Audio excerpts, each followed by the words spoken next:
Znate za onu izrečicu, kud svi Turci, tu i mali Mujo. U ovom slučaju sam ja mali Mujo. Danas ću napraviti domaći plastelin, zato što se djeca obožavaju igrati s njim, pa probajte sa mnom napraviti. Za domaći plastelin su vam potrebni brašno, sol, ulje, po želji limunska kiselina i prehrambene boje.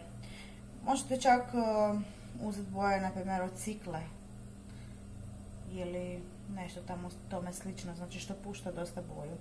Ja ću uzeti prehrambene boje, znači morate imati vrelu vodu.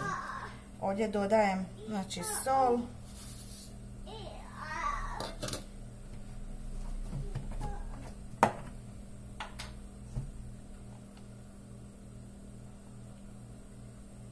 ulje,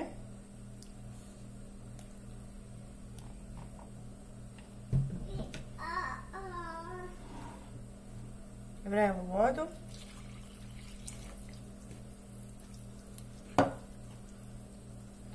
i limunsku kiselinu. Kada se sve poveže, trebate, znači, ili odvojene posudice ili vrećice kao što ću ja, staviti, znači, to tijesto, dodati svaku boju koju želite, ali pazite, stvarno ako ćete po rukama raditi, dosta je vrelo, da se ne opečete. Evo, znači jesmo.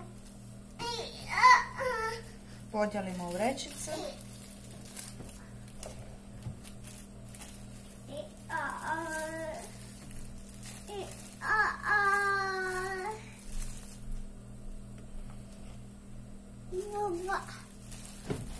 U pozadini čujete mog malog sina, čerkica još spava.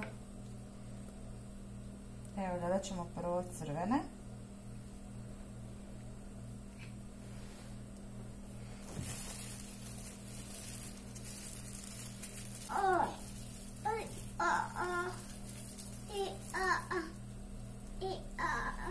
Poslije ću još izraditi.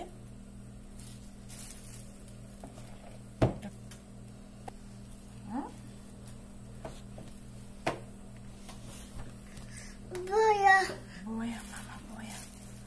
Isto tako ćemo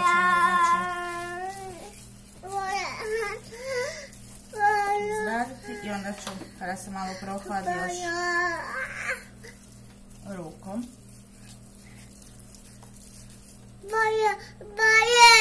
Isto tako ćemo napraviti i za žutu i za zelenu.